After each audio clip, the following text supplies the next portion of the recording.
for your community and the community you represent. And I want to thank all of you and the person who, it's all right, he can put up some, leave him alone. Leave him alone. He's not yelling, he's not screaming, he's not disruptive. But sir, I'm going to ask you to do one thing, sir. You can keep your sign, but you have to take a seat. Okay, we want to make sure you keep your sign up, you can raise it up, but you have to take a seat. That's how we want to run our order. Okay, just take your seat, you can keep your sign up, and just take a seat. Thank you.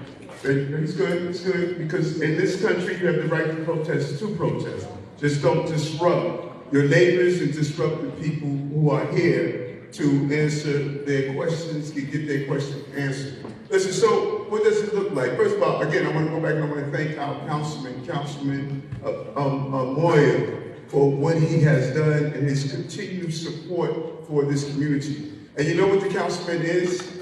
Councilman is an American story.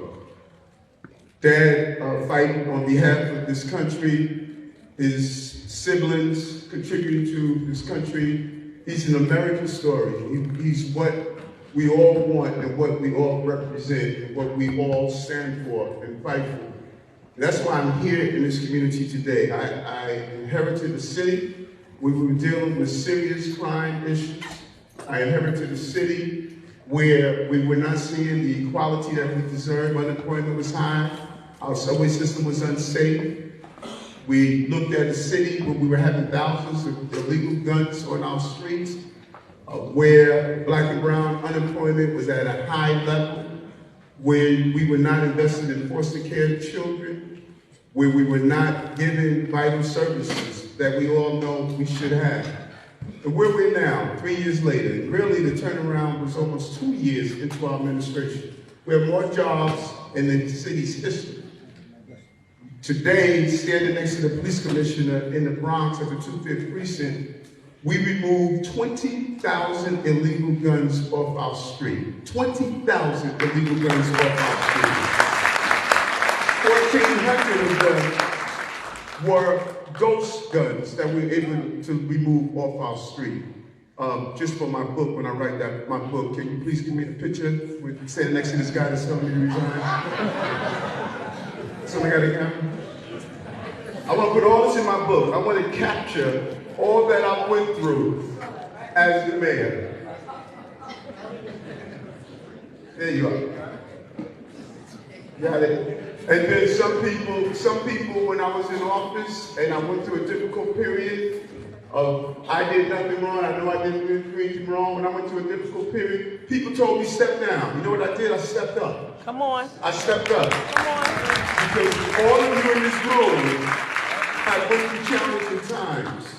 And many people forget who I am. They forget as a little boy what I went through. They forget that a mother raised 6 children. They forget that I know what hard times are. And you know what's interesting?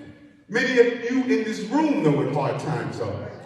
Many of you in this room know that people told you you would not be who you are. I used to walk into my school every morning as a little boy. They used to laugh at me when I read. And they would joke and call me the dumb student. And in spite of that, but my undiagnosed dyslexia, from being dyslexic to being elected, you don't get here if you listen to those naysayers that tell you what you can't do. That's why I'm the mayor of the city of New York, because of my determination. And give it back to this community. When I met Councilman Moya and we saw what was happening on Roosevelt Avenue, young prostitution, drugs, filth under the train stations, we saw what you were getting as a community. And we walked the streets, not 1 p.m., 1 a.m., 2 a.m. And when I went back there the other day to get my eyebrows done, and I saw the garbage removed, I saw what used to be brothels closed down and turned into stores and shops. That's what communities deserve. When I heard the residents saying we're dropping our children up to school and watching them prostitution right on our block, sex trafficking right on our block.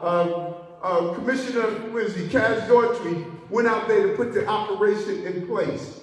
We cut unemployment in the black and brown community by 20%. We invested in foster care children, paying their college tuition, giving them a stipend, giving them life coaches until they're 26 years old. We built more affordable housing in year 1 and year 2 at record levels in the city, more in those individual years in the history of the city. We transitioned more people from homeless shelters to permanent housing in year 1 and 2 in the history of the city. We took 8,000 people off our train stations that were sleeping in our train station and moved them and gave them the care they deserve. Over 2,400 are now in permanent housing because of what we have done. When you do an analysis of our city, 4.1 million riders on our subway system every day. Average of 6 felonies on our subway system every day, based on what we are doing around public safety. Removed almost 80,000, over 80,000 illegal vehicles off our street, ghost cars that have been used for illegal crimes in the process. So when you look at this administration, you know what you need to look at clearly? Look at the diversity that's up here on this table.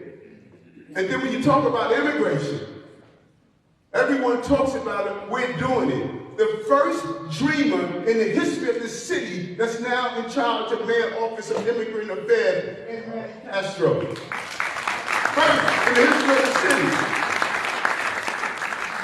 First Dominican borough president. First Trinidad deputy mayor. First Trinidadian deputy mayor. First Filipino deputy mayor.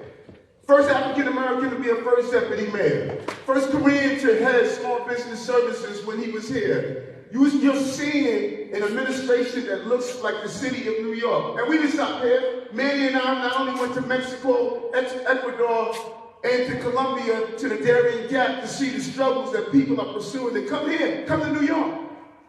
Come to New York. And so yes, there's a lot of anxiety right now.